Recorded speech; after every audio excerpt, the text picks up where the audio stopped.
Hey my friend, welcome to my new video. So today I wanted to talk about compressor pedals because I just realized that it's been a very long time since I turned it on my pedal board to make my ambient songs. And it's very weird because just 1 year ago I made a video on YouTube where I showed you the 3 pedals I couldn't live without. I had one delay, one reverb, and this pedal was on the list. And I say that it was a staple on my pedal board.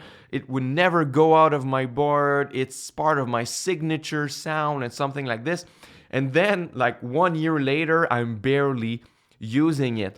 So I want to give you 5 reasons why I might have stopped using it, so you can reflect on your part on if you truly need a compressor pedal on your pedal board. So reason number one was the most obvious to me, is that 6 months ago I moved out to a new apartment. So I have a new studio space. And coincidentally, I stopped using my compressor around this time, or I used it a lot less since this time. So you have to keep in mind that your physical environment is going to influence a lot the sound that you're hearing.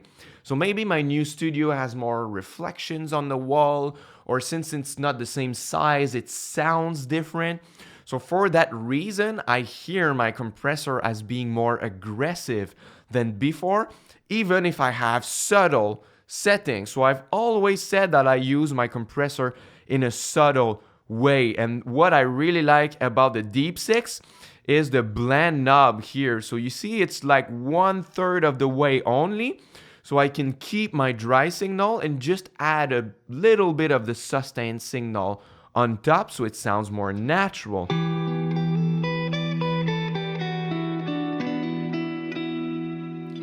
So that's what I really liked about it, but for some reason in my new room, it sounds different and a little bit more aggressive, even with subtle settings. So when you change your space, that could happen to you also. The second reason is that my picking technique is pretty consistent. So what most people use a compressor for is to have an even performance, so to play consistently with their pick attack. So let's say you want to play some finger picking and you have a hard time to pick all the notes evenly, and some notes pop out like this,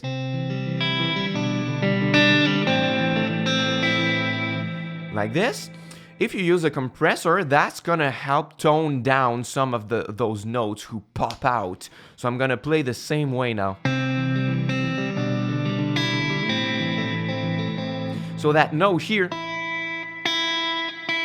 was a lot better than this one is popping out more.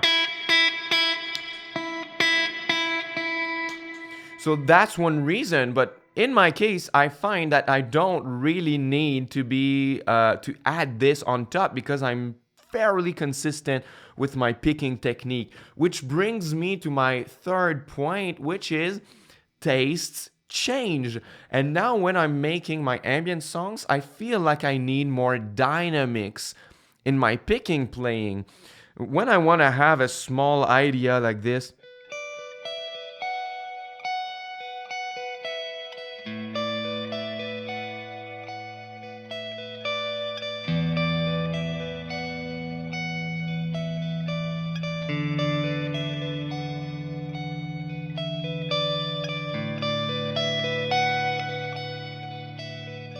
I can really play with the volume dynamics. Sometimes it's quiet, sometimes it's loud. If I play the same way with my compressor,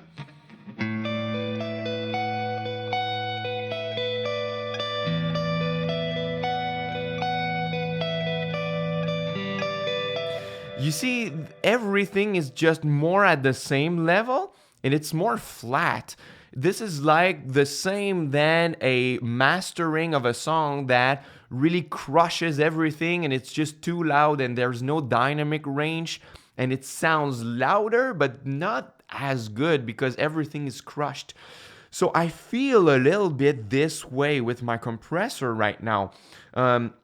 I looked at all my ambient songs in the past weeks to see on my board if my compressor was on, and most of them it wasn't on, for the exception of one song called A Lovely Life that sounds like this.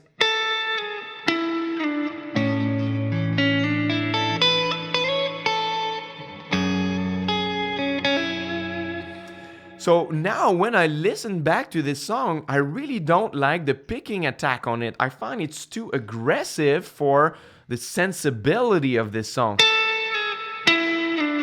It's like too aggressive. So now if I would re-record this song, I would have turned off my compressor to have a more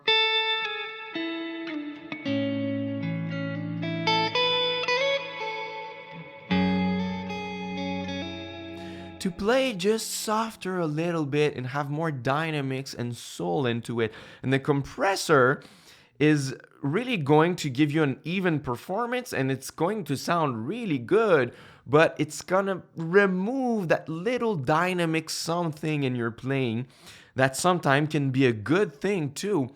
So this is a big reason why I'm stopping using it right now. I said 5 reasons. So the 4th reason is obviously because of the noise. So when you add a compressor on your pedal board, this is automatically going to add some noise. And what I really like about the Deep 6 compressor is that it's really quiet, but it's still a little bit more noisy than without it. It's just a small difference, but when you add other pedals and other settings and you loop with yourself and you stack one sound on top of the other, it just stacks the noise too. So at the end of the day, this is going to be a little bit more noisy. And even if your pedal is not noisy, sometimes when I make my ambient songs, I want to change the angle in my room to have different angles for my songs, so visually they not all look the same all the time. And sometimes the angle of your pickups with your amps is going to produce more noise. So when I turn on my compressor and I'm just at a certain angle in my room, this is gonna produce more noise, and I will be like, this is really unfortunate because this is the angle I wanted, and now I need to change my camera of place and things like this. So the noise is to keep in mind too. Some are more noisy than others, but when you loop, this is gonna stack the sounds and stack the noise also. And the 5th reason is that it's gonna change the sound of the pedals that are placed after it too. So I find that since I changed my New Neighbor stereo wet reverb for the Immerse Mark II, the sound is a little bit different. So now my reverb that is on is my Immerse Mark II from New Neighbor. So try to focus just on the reverb tail.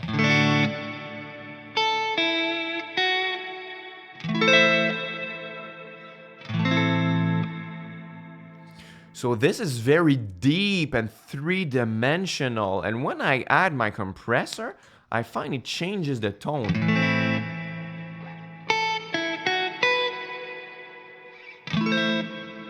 Without it,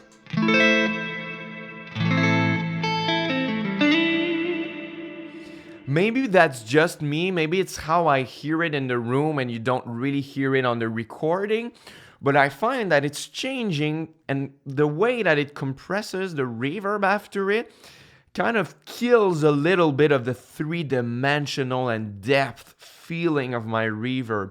So when I turn my compressor off, I find it breathes a little bit more when I play with my Immerse.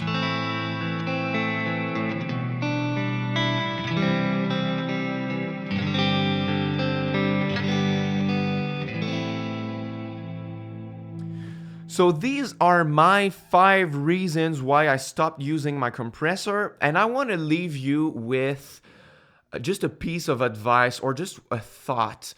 Sometimes we get pedals on our board that do not even fit our needs just because we see others have it. So when I first experimented with compressors, I didn't really understand them. I didn't really hear the difference it was making, but I did it because my favorite guitar player said it was the secret weapon on their boards and it was really important to have one. So I just copied them and I had a compressor on my board. And of course, for many years, I genuinely loved my compressor and it was part of my sound and I really loved it. But now I've grown a little bit past it. It's still on my board because I loved it for so long that it's harder to remove it on my board. Maybe I'm gonna give it a second chance at some point, but maybe I'm just going to remove it for good. So don't add pedals on your board that are not necessary to you just because people you admire have them. Listen really to your own needs, to how it sounds in your room. Be honest with yourself. How is your picking playing? Is it consistent? Do you like having more dynamics or do you like a more even sound? Is your compressor pedal more noisy or not? Is it bothering you? For all those reasons, just ask yourself those reasons and maybe it's gonna make the decision for you if you need a compressor or not. And this could apply to any other kind of pedal that you use. So just before you leave, discuss in the comment section. I want to know if you use or not a compressor pedal and why. Let's discuss compressors and how you use it and why or not do you need it in the comment section. I'm really curious to know your opinion on that. So thank you very much for watching and I'll see you very soon. Until next time, au revoir.